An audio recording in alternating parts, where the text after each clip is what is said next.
When did you end up at Def Jam? So from there, like things started like building up, and I started building my relationships.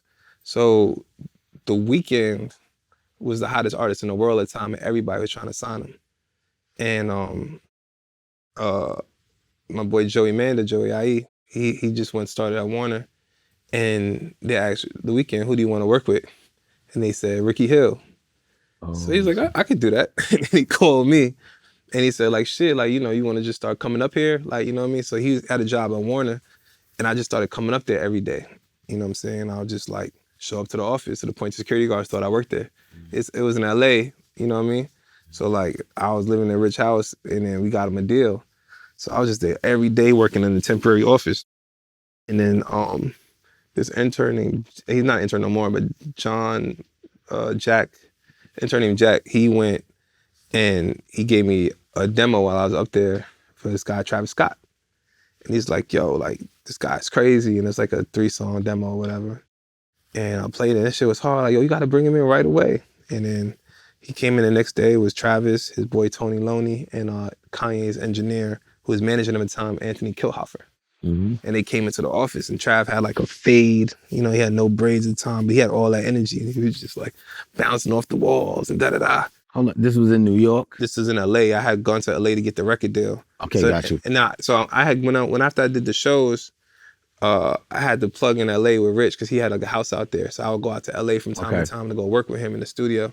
And I got a lot of time in LA, like just working with him and getting producers with him. You know, it's just, you know, those years are just like part of 10,000 hours to keep me like figuring out what's going on. But it was good timing because I hated LA, but LA had a moment happening.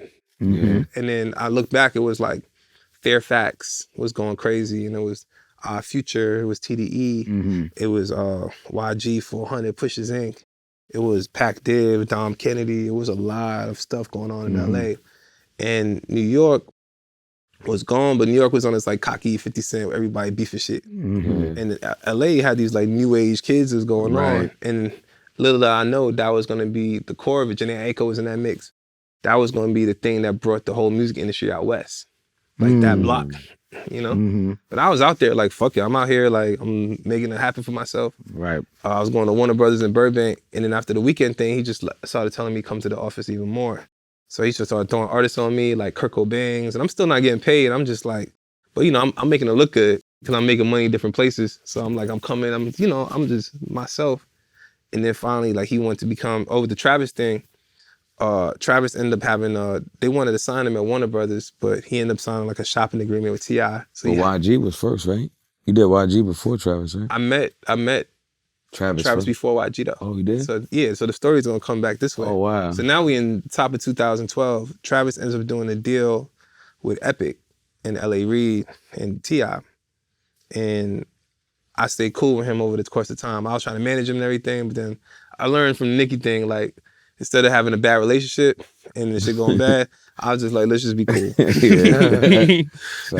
And then we did. We stayed cool. And then Joey went to become president of Def Jam, and I was one of the first people he hired over there.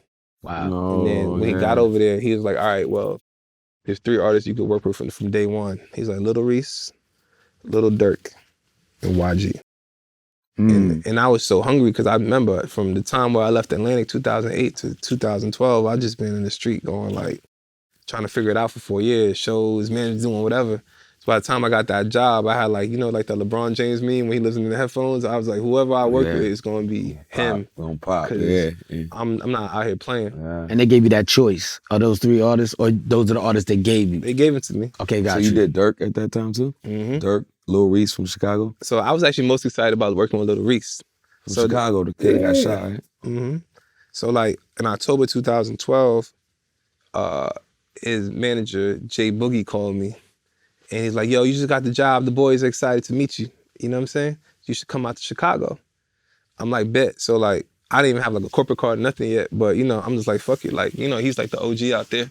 So I take a flight. I go to Chicago, and I go to the studio with them.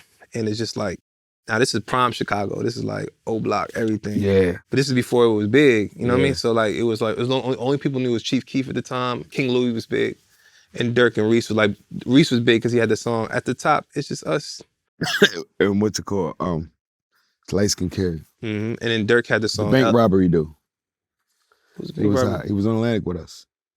King Louis? Oh, Bump J. Bump J. But yeah. Bump J was like all they OGs. Yeah. You know what I'm saying? It was like all they OGs. So it was like, it was cool. It was like, all right.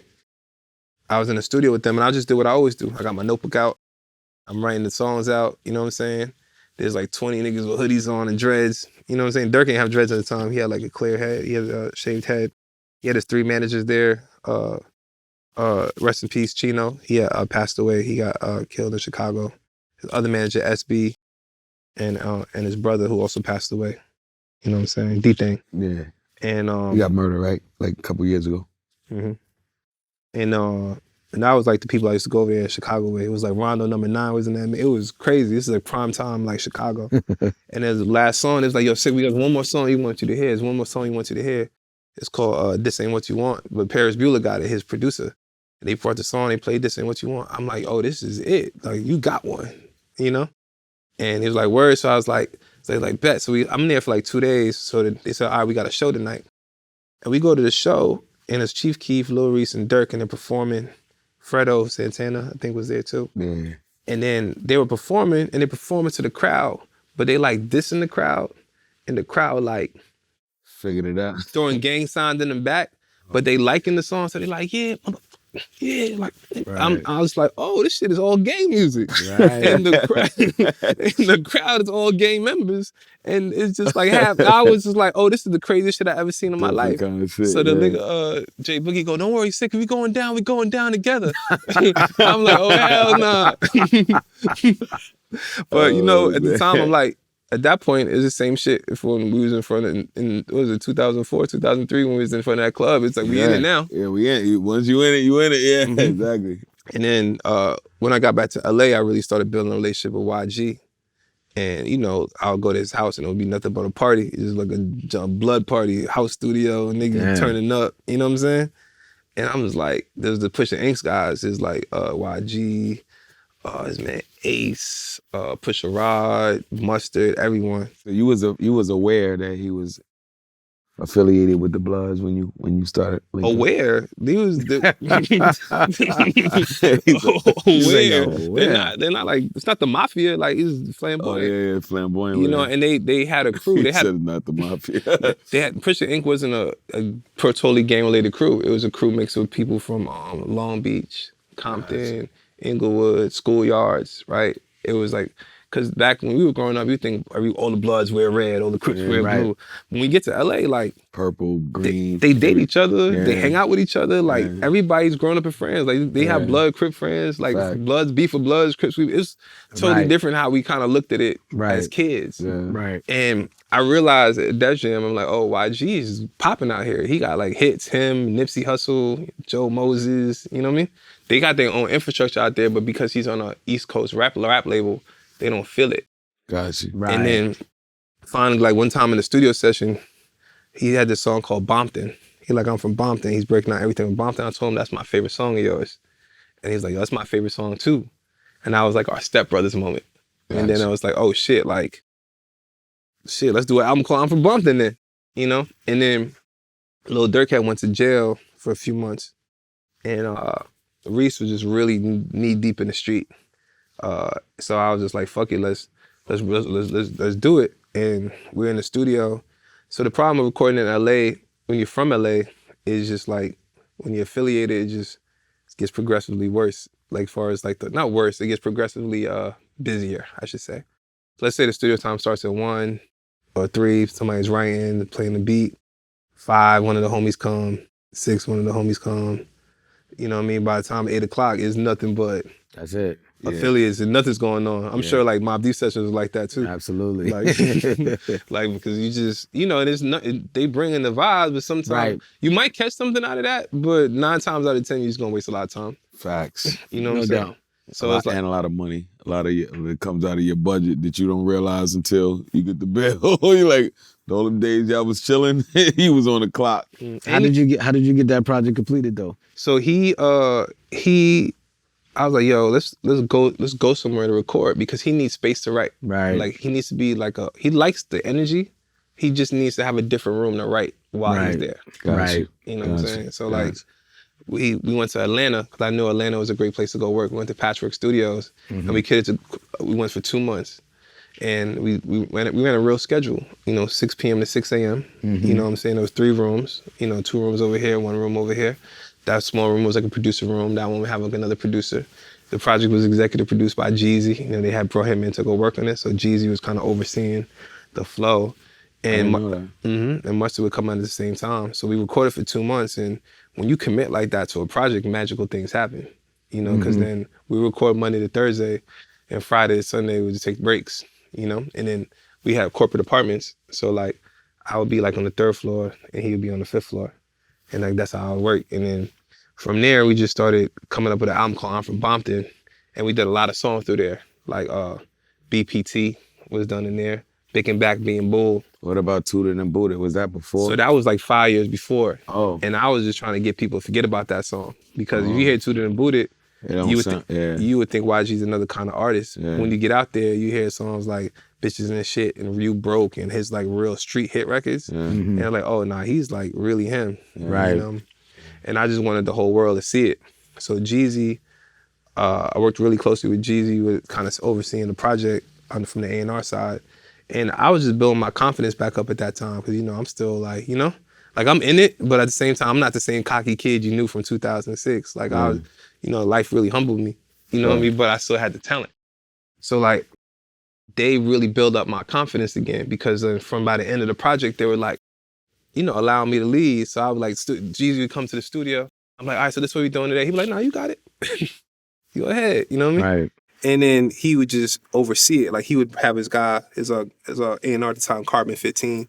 He brought Rich Homie Quan to the studio. And Rich Homie Quan was like the hottest guy in Atlanta at the time. Right. He had that song, Some Type of Way. So they recorded the song, My Nigga, over there. YG had the concept. He told the Rich Homie Quan. Rich Homie Quan like wrote the verse. Then YG did the verse.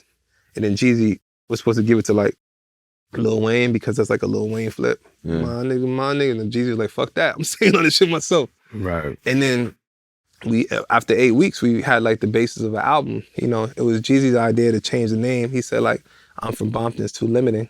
So they came up with the idea of My Krazy Life. And then YG changed the C to a K.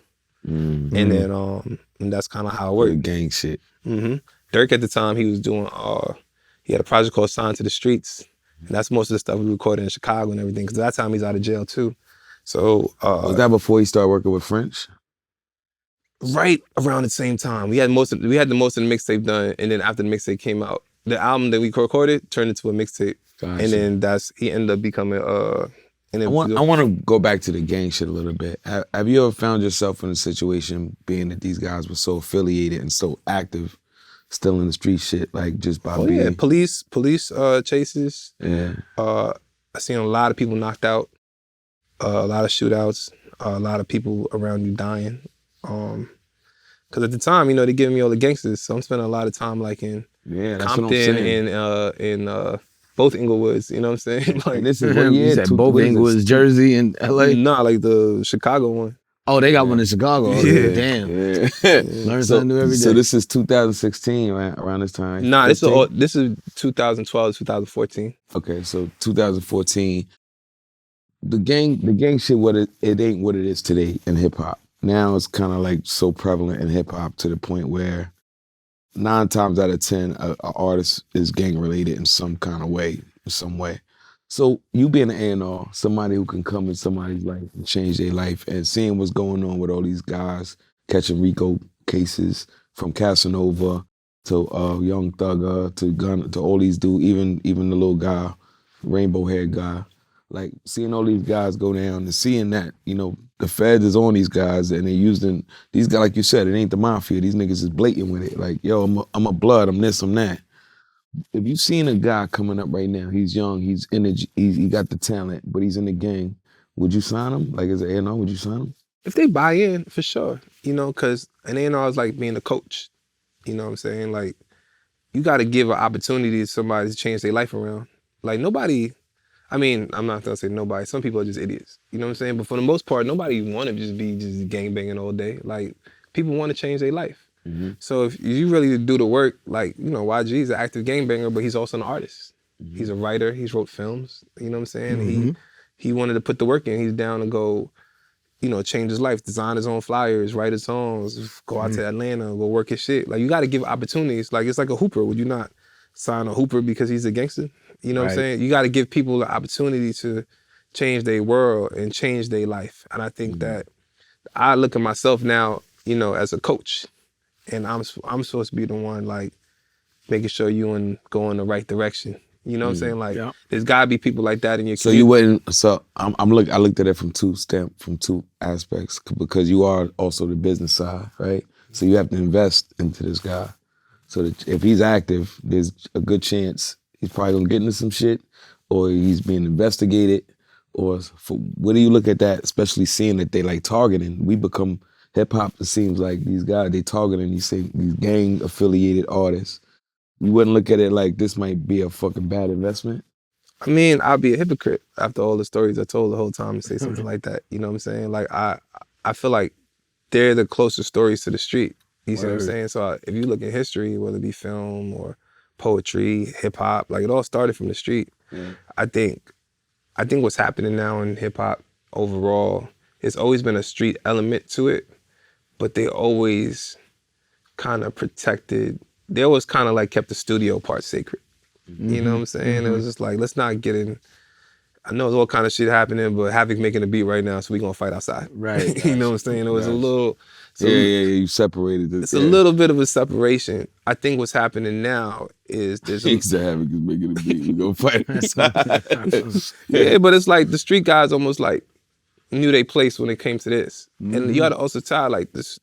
Like, people don't want to just be in the street. They want to do what the rappers do. They want the girls. They want the lifestyle. That line has got very thin. I think this is my theory on it. This is why I think so many people are dying. The Rico thing is something else, but I think what happens now is these labels are spending more money than ever into the art, into hip hop, but they're curating less and less. It's really hands off. Right. So you might have a song dissing somebody in your neighborhood, and you might be like, all right, let's get that guy $1 million. And they might be like, well, you know, he's talking about shooting somebody over there, but look at this trending up.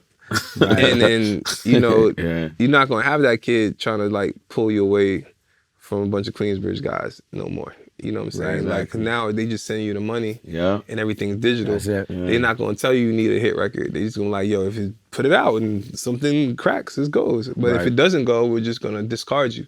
Right. So you're fucked either way. Like, you get all this money and there's no rule book. It's not even like sports. Like, they'll have somebody come talk to you about accountants and this is what there's like a life policy or da-da-da. Like, let's make sure you're good. You're like a chaperone. There's none of that. There's just like no more, not accountability. It's just, you're just giving these guys money and dipping. So if you give somebody just gave you that's crazy. $1 million deal, right? And so you just do what you want. You book your own studio. We'll see you when you see you. There's no hip hop, no G, no Just Blaze, no Sickamore. You would have been going crazy. Come back, there's gonna be no album. It's gonna be a bunch. And basically, that's what they're doing today. You feel? Yeah, it's just like, I think that they're just like leaving these guys as to be, and that's why so many people die now. Because there's nobody like, there's no structure. There's no structure or protection. There's nobody even caring for them. So like, I'm gonna give you these independent deals with these profitable splits, and then everybody in those labels die. Yep. You know what I'm saying? It's just like, and look at all these stories like XXX. Like, you know, ain't nobody gonna tell them maybe just going to the bank to pick up $50,000 in cash by yourself with no security is a bad idea. Yeah, you know what I'm saying? Cycle with cash. Right. Cash. It's just like, there's nobody around to really like protect these guys as much, and it's so much profit. Right. You know, because back then, like, you know, a lot of times when I was coming up, like, the guys in the street had more money than the artists. You know, or it was serviceable. Like, me and 50 got the same biz. You know what I'm saying? Now niggas. Not no more. This shit is the millions. So like, on the flip side of it, I'm on the street. I'm like, oh no, hell no, we going. Where we going? We going to show? Right. We all going to show, and nothing gonna happen to you. As a matter of fact, I'm gonna make something happen and show you my value, just to show you that you need me. Words. You know what I'm saying? So like, a lot of the times, like, then it's like clicks linking up, because now, like, what you gonna say? These people in my, like, okay, I know the position. Like let's say KRS-One came out right now, same energy, everything. He threw somebody off the stage, same way, right? You don't think BDP would be down for the Rico right now? They gonna be down with something. Probably. Yeah, somebody they gonna get some kind of investigation. Niggas are getting killed, right? Scott LaRock, right? Yeah, They wasn't angels, right? Nope, not at all. Right. Yeah, so you think you would have gave them $2 million, gave them like $100,000 a show, $150,000 a verse, big publishing deals, jets, jewelers, all this type of shit, Instagram. Yeah, okay. Yeah, it's crazy. Right. What do you think would have happened with KRS-One? That nigga would have been in jail. Of course, Right. of course. Whether he did Of it or course, not. yeah, bro. You would have gave the terror squad jail. Right. Yep, $10 all of million. it, yep. But the mob, Right. right, would have been down. The mob, all of Niggas it. would have getting picked off like John Yeah. Gotti. It would have just, it's just the money without the structure, and then it's just it's too much bread for like the street guys to like really give up on. And then the artists barely know what's going on, and then the labels are not doing it. It's just a bad storm of things. Right. And then like all the RICO charges, like these niggas really be a gang. Like You're right. You're right. like after a while, because it's like how many people actually are artists? So my nigga comes out. My nigga, he does five times platinum. Sky's on a wave, right? Yeah. And Got a few singles off that album that did good. yeah, Who Do You Love up there? Who do you love? Who do you love? That was my shit. Yeah. So then YG's working, right? Where do you go from there? That was like the real. I tell you the moment when My Krazy Life came out, and like Twitter was big. Twitter's still big, but it was like now coming big, and then like that's when memes first started. Everybody was have these memes like I'm blood walking or all fire and flames, and like this is like 5 years removed at this point, because this came out like March 2014, and the project I wrote in that notebook maybe like June 2009. So we was at South by Southwest promoting the album, and the album leaked. And I think YG showed me like the album leaked. And I looked at it and I just started like, tears just started coming down my eyes. I was so happy. I was just like, man. You was happy? Yeah. Did it leak? I was happy with the response that people liked it. Oh, God. They really loved it. And it was just like an outpouring of love. Did Murder Music leak? I'm sure. Yeah, we had Like, to ahead of re-record time? some You shit. did, right? Yeah. I remember that shit. Yeah. But you know, I'm sure everybody wasn't happy about the leak, but I was just so happy. Like it was just like a full circle moment for me. Right. I was just like, man, like, you know, yeah, because sometimes in life you be feeling like when you down, like I might never ever get back up. Or I might have missed a moment. Like those what ifs is what kills you. Like, damn, like I really had the opportunity to do this and I fucked it up. So like now I gotta live with that forever. And when our album came out, I was like, oh no, I'm back. Like I can really do this shit, and I'm confident. And then like I got to give like YG, Mustard, and Jeezy a lot of credit. Like they gave me a co-executive producer credit. So when you look at that album, it says executive produced by YG, Mustard, Young Jeezy, and Sickamore. Wow. But they gave that to me as like a sign of respect. I didn't get like a point. Like, you know what I'm saying? I get the point. Yeah. But I was cool enough. I was good with that. You know what I mean? Because it was just like, you know, that's what this hip hop shit is really all about.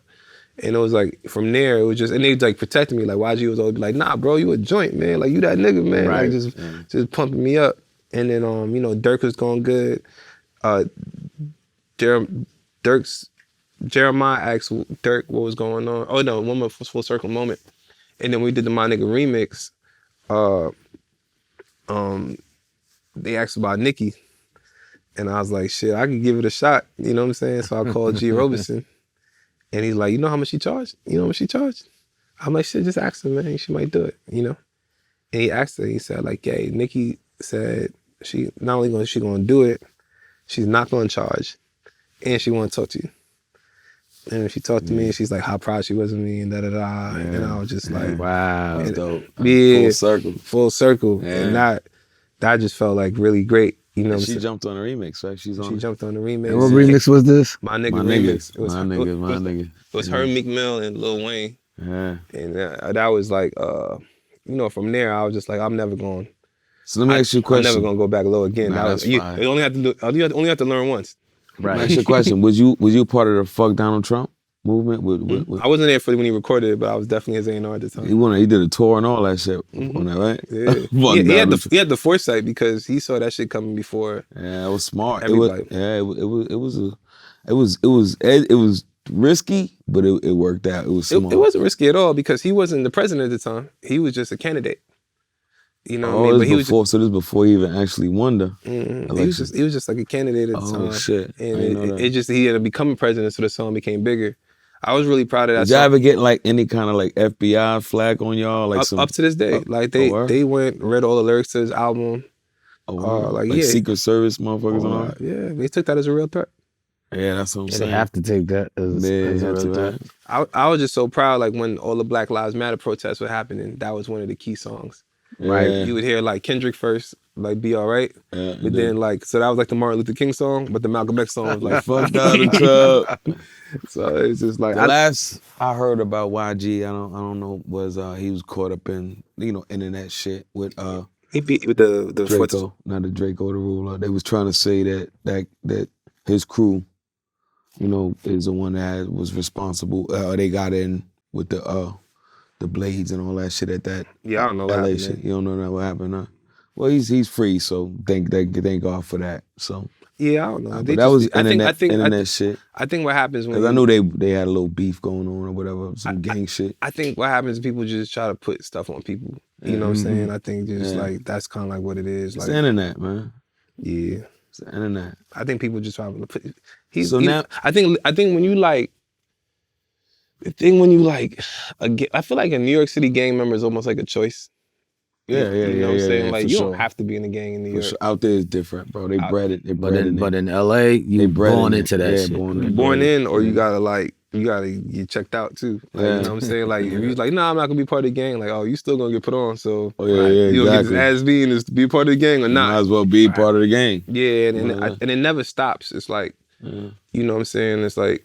Jail calls. In Chicago, it's kind of like the same way. Yeah. Like these guys don't have a chance. Like you know what I mean. Like I'm sure like a lot of them would stop trying to be gangbangers if they could, but like it's how you grew up. Your mom was probably a gang member.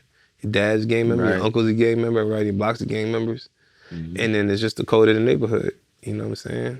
No, so when we getting that Sickamore book, I'm still writing, man. Like you know what I mean. I feel like I still got a lot. I think everything I did up to this point was meant for me to be now. I think like, and what I mean by that is like, I always knew like I was really gonna make real change when I was older. I think everything I just told y'all was just to help prepare me and help this new generation. Yeah. Cause I'm still like in a good space where like I'm young in the culture enough to like know what's going on, but I'm like old enough to not make the dumb decisions. And I think like kind of like as I start going to more in the elder statement side of hip hop. It's crazy because as big as like YG got, that wasn't your peak of your success. It wasn't the peak, but it was definitely like, to me, like everything, when the movie happens after the person making it, everything is a montage. It feels like that.